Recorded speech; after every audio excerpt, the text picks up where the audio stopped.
அதுதான் உண்மை. ம் அதைத்தான் இப்போ திரு செந்தில்வேலும் சொல்லிக்கிட்டு இருந்தாங்க. அதுதான் கரெக்ட். ம் கம்யூனிஸ்ட் தான் இப்போ பிரச்சனையே ம் அவங்களுக்கு. ஏன்னா அவங்க வெளியில இருந்து அன்கண்டிஷனல் சப்போர்ட் கொடுக்குறாங்க. ஏன்னா அவங்க வெளியில இருந்து அன்கண்டிஷனல் சப்போர்ட் கொடுக்குறாங்க.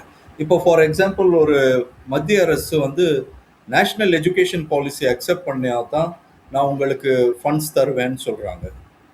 அதை கடந்த திமுக அரசுல எங்களுக்கு தேவையே இல்லை, நாங்கள் இருமொழி கொள்கையை தான் பின்பற்றுவோம், மும்மொழி கொள்கையை பின்பற்ற மாட்டோம்னு சொல்லிட்டு அதற்காக 2000 கோடி ரூபாய் நீங்கள் தராவிட்டாலும் பரவாயில்லை, நாங்கள் நீதிமன்றத்தில் சென்று போராடி கொள்கிறோம் என்று சென்று விட்டார்கள்.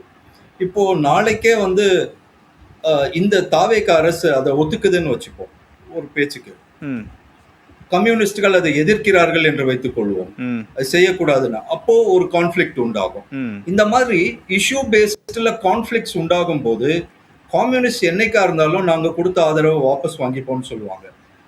அதனால இவங்க வந்து ரொம்ப கிளவரா ஒரு ஃபுல் ஃபிளெஜ்டு பொலிட்டிக்கல் பார்ட்டியா மாறிட்டாங்க. டிவிக்கு பவருக்கு வந்த பிறகு அந்த பவரை ரீட்டைன் பண்ணணுங்கிறது அவங்களுடைய பெரிய நோக்கமா இருக்குது. அதை விட்டு கொடுக்கறதுக்கு மனம் இல்லை. இதுதானே முதல் தேர்தல். 3 வருடத்தில் முன்பு தானே கட்சியை ஆரம்பித்தோம். 3 வருடத்திற்குள் ஆட்சியை பிடிக்கும் அளவிற்கு வளர்ந்து விட்டோமே. இவ்வளவு சீக்கிரமாக விஷயங்கள் நடக்கலாமா? முதல் தேர்தலில் நாம் ஒரு எதிர்கட்சியாக செயல்படுவோம், அடுத்த தேர்தலில் ஆட்சிக்கு வரலாம், அந்த எண்ணமே இல்லை. அங்க வந்து 108 சீட்டு வந்துட்டோம், எப்படியாவது என்ன நடந்தாலும் சரி இந்த ஆட்சியை தக்க வைக்கணும். ஸோ முதல் வேலை அழகாக காங்கிரஸை சேர்த்து கொண்டார்கள். பிறகு விசிகே, ஐயுஎம்எல் போன்ற கட்சிகளை உள்ளே கொண்டு வந்தார்கள். அவர்களுக்கு அமைச்சரவையும் கொடுத்து வைத்துக் கொண்டார்கள்.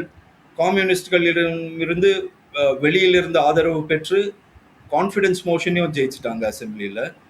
ஸோ 6 மாதத்துக்கு பிரச்சனை இல்லை. இதெல்லாம் வச்சுட்டு அடுத்த பேக்கப் பிளான் பி வேணும் இல்லை? எப்பவுமே எல்லா அரசியல் கட்சிகளும் ஒரே பிளானை நம்பி இருக்க முடியாது. நீங்க நம்பர்ஸ் கம்மியா இருக்குது மற்ற. ஸோ இந்த பிளான் பி தான் இப்போ எக்ஸிக்யூட் பண்ணிக்கிட்டு இருக்கிற இந்த எம்எல்ஏக்கள். இதுல எக்ஸாக்டா அவங்க நிறைய நம்பர்ஸ் ட்ரை பண்ணியிருப்பாங்க. பட் இப்போதைக்கு அவங்களுக்கு 4 எம்எல்ஏ கிடைச்சிருக்காங்க. அண்ட் இது வந்து கம்யூனிஸ்ட்னால ஏற்படக்கூடிய இழப்பை சரி கட்டுறதுக்கான நம்பர்ஸ் சரியா இருக்கு இங்க. தேர்ஃபோர் அவங்க வந்து இப்போ பாத்தீங்கன்னா டிஸ்குவாலிஃபிகேஷன் ஏடிஎம்கே எம்எல்ஏஸ்லயே 25 நபர்கள் இவர்களுக்கு ஆதரவாக கான்ஃபிடன்ஸ் மோஷன்ல ஓட் பண்ணவங்களை டிஸ்குவாலிஃபை பண்ண சொல்லி திரு எடப்பாடி பழனிசாமி தலைமையிலான 22 எம்எல்ஏக்கள் தரப்புல ஒரு மனு கொடுக்குறாங்க. அதே மாதிரி இவங்க இன்னொரு மனு, கவுண்டர் அப்ளிகேஷன் ஸ்பீக்கர் கிட்டே இருக்கு. ஸ்பீக்கர் டிசைடே பண்ணல. ஆனா 3 எம்எல்ஏக்கள் நேற்று போய் ராஜினாமா கொடுத்தவுடன் உடனே அந்த ராஜினாமா ஏற்றுக்கொள்ளப்பட்டு நேத்து கெசட்லயும் நோட்டிஃபை ஆயிடுது. இல்ல அவரு என்ன அர்த்தம்? இப்போ இன்னைக்கு கொடுத்து இருக்கிற ஒரு எம்எல்ஏவோடது இல்ல இம்ரான், ஒரு புள்ளி வந்து நான் ஒரு கேள்வியை எழுப்புறேன். சபாநாயகர் இதே கேள்வியை செய்தியாளர்கள் கேட்கப்படும் போது ராஜினாமா கடிதம் கொடுக்கக்கூடியது நேரடியாக வழங்குறாங்க. அதன் மீது எனக்கு சில மணி நேரங்களில் என்னுடைய முடிவை நான் எடுக்க முடியும். ஆனால் ஒரு குறிப்பிட்ட சட்டமன்ற உறுப்பினர்களை தகுதி நீக்கம் செய்யக்கோரிய மனு மீது எனக்கு நீண்ட நெடிய பார்வைகள் தேவைப்படுது. அதற்கான ஒரு கால அவகாசமும் எனக்கு வேணும். அதுதான் ரெண்டுக்கு இருக்கக்கூடிய ஒரு வித்தியாசம்ன்ற ஒரு விளக்கத்தையும் கொடுக்கிறார். இந்த விளக்கமும் ஏற்கக்கூடிய வகையில் தானே இருக்கு. 25 எம்எல்ஏக்களை தகுதி நீக்கம் செய்ய வேண்டும் என ஒரு மனு வருது அப்படின்னா அது தொடர்பான சில விசாரணைகளை நடத்த வேண்டிய கட்டாயம் சபாநாயகருக்கு இருக்கும் இல்லையா?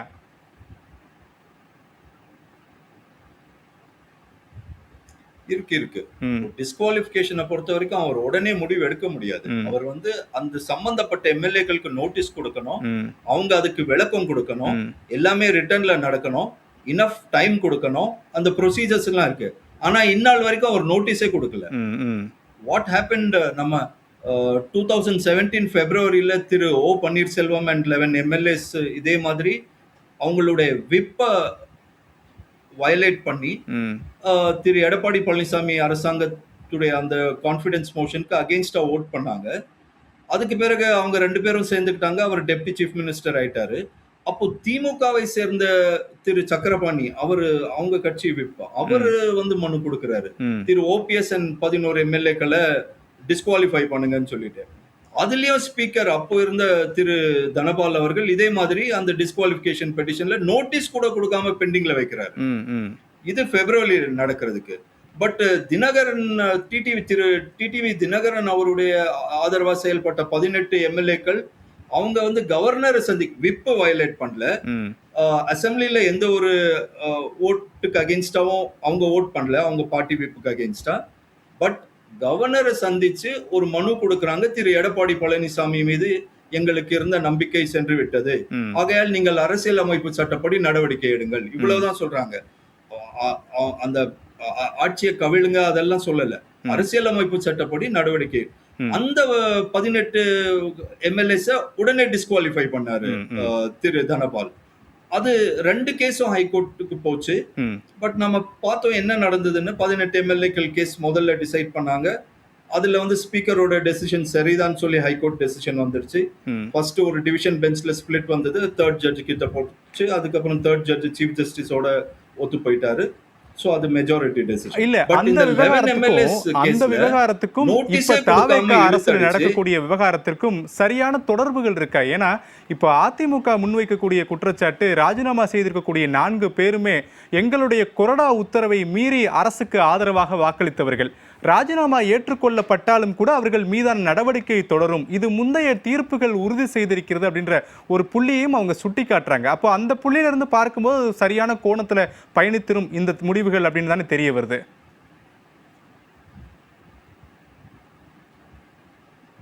அதுதான் அதுல என்னன்னா 2019ல கர்நாடகால இதே மாதிரி டிஸ்குவாலிஃபிகேஷன் இஷ்யூ வரும்போது சுப்ரீம் கோர்ட்டுக்கு போகுது ஒரு கேஸ். அப்போ இருந்த தலைமை நீதியரசர் chief justice of India NV Ramana, அதுக்கு அடுத்து தலைமை நீதிபதியான சஞ்சீவ் கண்ணா, இவங்க எல்லாம் அடங்கிய பெஞ்ச் ஒரு தீர்ப்பு வழங்கியிருக்காங்க. ஒரு அந்த தீர்ப்புல என்ன சொல்றாங்கன்னா, இப்போ டிஸ்குவாலிஃபிகேஷன் வரும் அப்படின்னு வரும்போது ஒரு எம்எல்ஏ ரெசிக்னேஷன் கொடுத்துட்டாருன்னு வச்சுக்கோங்க.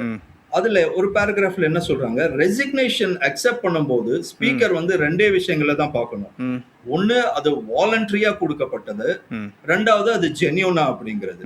இந்த 2 விஷயத்தை தவிர அவர் வேற எதையும் பார்க்க வேண்டாம். அது பார்த்து சாட்டிஸ்ஃபை ஆனார்னா கொடுத்துடலாம். அதனாலதான் இப்ப நாம பார்த்தோம், திரு JCD பிரபாகர் வந்து டைப் படிச்ச லெட்டரை நான் அக்செப்ட் பண்ண மாட்டேன், நீங்க கைப்பட எழுதி கொடுங்க, அது வாலண்டரியான்னு நான் அது மூலமா கன்ஃபார்ம் பண்ணுவேன்னு சொல்லி பண்ணிருக்காரு. சோ இது ஒரு பக்கம். சரி, அதே ஜட்ஜ்மெண்ட்ல தான் இன்னொரு பத்தியில என்ன சொல்றாங்கன்னா, டிஸ்குவாலிஃபிகேஷன் ப்ரொசீடிங்ஸ் பெண்டிங் இருக்கும்போது ரெசிக்னேஷன் கொடுத்தாலும் அந்த ப்ரொசீடிங்ஸ் கண்டினியூ ஆகலாம். ஏன்னா டிஸ்குவாலிஃபிகேஷனுக்கான அதற்கான ஒரு தண்டனைன்னு இல்ல, அதோடைய ரெப்பர்கஷன்ஸ் வந்து வேற. ஏன்னா நீங்க அதுக்கப்புறம் கண்டெஸ்ட் பண்ண முடியாது, மினிஸ்டரா இருக்க முடியாது, இது போல பிரச்சனை. ஒரு முக்கியமான புள்ளியில இருந்து ஒரு கேள்வி எழுப்பி இருக்கீங்க. இல்ல அதான் நான் ஆரம்பத்திலே சொன்ன மாதிரி இவங்க வந்து ஒரு பிளான் பி வச்சுக்கணும்னு எதிர்பார்க்கறாங்க, அவ்வளவுதான். காங்கிரஸ் தவிர்த்து வேற யாரையும் நம்புற மாதிரி அவங்க இல்ல. காங்கிரஸ் உடைய 5 எம்எல்ஏக்கள் என்றுமே இங்க இருப்பார்கள். திரு தொல் திருமாவளவனுடைய விசிகேவும் சரி, IUMLம் சரி, நாளைக்கே ஏதாவது ஒரு இஷ்யூல பிரச்சனை வந்ததுன்னா, ஒரு திருப்பரங்குன்றம் இஷ்யூன்னு வச்சுப்போம், அதுல இப்போ நீங்க தீபம் ஏத்துறதா ஏத்தவில்லையா, அப்போ IUML ஒருவேளை வெளியில் வரக்கூடிய ஆபத்து ஏற்படலாம், மந்திரி பதவிகளை ராஜினாமா செய்யலாம். அந்த மாதிரி சிச்சுவேஷன்ஸ்லாம் வரும்போது தனக்கு ஒரு பேக்கப் பிளான் வேணும். அதைத்தான் இப்போ கிரியேட் பண்ணி வச்சுக்கிறாங்க. இவங்க வந்து ஆட்சியை இடையிலேயே கைவிடுறதுக்கு தயாராக இல்லை. இந்த வந்து விட்டோம், எப்படியாவது 5 ஆண்டு காலம் நாமல் தொடர்ந்து இருக்க வேண்டும் என்கிற ஒரு நோக்கத்தில் தான் இந்த செயல்பாடுகள் நடந்து கொள்ளும். இல்ல, நீங்க சொல்றது மாதிரி பிளான் பி அப்படின்றது குறிப்பிட்ட பெரும்பான்மைக்கு தேவையை பூர்த்தி செய்யக்கூடியது பிளான் பியா இருக்கலாம். ஆனா பெரும்பான்மையை தாண்டி தனக்கு இன்னும் அதிகமான எம்எல்ஏக்களை தங்கள் பக்கம் ஒரு கட்சியிலிருந்து ராஜினாமா செய்து விட்டு இழுத்து வருவது என்ன நோக்கத்திற்காக அப்படின்றது என்னுடைய கேள்வியா இருந்துச்சு. ரொம்ப சுருக்கமா. இல்ல இவங்களுக்கு வந்து இப்போ அதிமுகவை மொத்தமாக அழித்து விட்டு வரும், அதெல்லாம் இவங்களால செய்ய முடியாது. அது மிகப்பெரிய இயக்கம், அதில் நிறைய பேர் இருக்கிறார்கள். அது நோக்கமாக இப்போ இவங்களுக்கு நம்பர்ஸ் பாத்தீங்கன்னா 108, காங்கிரஸ்ல 5, அதே மாதிரி IUML 2, VCK 2, கம்யூனிஸ்ட் 4 கொடுக்குறாங்க. இந்த நம்பர்ஸ்ல ஷார்ட் ஆகும் போது இவங்க இப்போ ஒரு சீட்டு திருச்சி ஈஸ்ட் முதலமைச்சரே ரிசைன் பண்ண போறாரு, அங்க கண்டெஸ்ட் பண்ண போறாங்க. பிளஸ் இது ஒரு 4 வந்துடுச்சு, ரெசிக்னேஷன் அக்செப்ட் பண்ணி கெசட்ல வந்தது. சோ எலெக்ஷன் கமிஷன் மொத்தம் 5 தொகுதிகளுக்கும் சேர்த்து கொடுப்பாங்க. சோ 107 பிளஸ் 5 112 வந்துரும். பிளஸ் காங்கிரஸ் இருக்கும். சோ நமக்கு நாளைக்கு டிடிவி திரு தினகரன் அவர் கட்சியில இருந்து ஒரு காமராஜ் எடுத்துட்டாரு. சோ அவரோட ஒரு சப்போர்ட் இருக்கும். சரி. சோ இந்த நம்பர்ஸ் எல்லாம் வச்சு நாளைக்கே ஒரு பிரச்சனை வந்தா எப்படி சமாளிக்கிறது? பாமக கிட்ட இருந்து ஆதரவு கேட்க முடியுமா? 4 எம்எல்ஏக்கள் இருக்காங்க. சோ இது இவங்களுக்கு எவ்வளவு நிறைய நம்பர்ஸ் இருக்காங்களோ அவ்வளவு ஈஸியா இருக்கும். நாளைக்கு இன்னொரு கான்ஃபிடன்ஸ் மோஷனை எல்லா சூழ்நிலையும் சமாளிப்பதற்கான ஒரு முயற்சியை தாவேகா முன்னெடுத்துட்டு இருக்காங்க அப்படின்னு சொல்றீங்க. சரி, நான் உங்களுடைய புள்ளியை எடுத்துக்கிறேன்.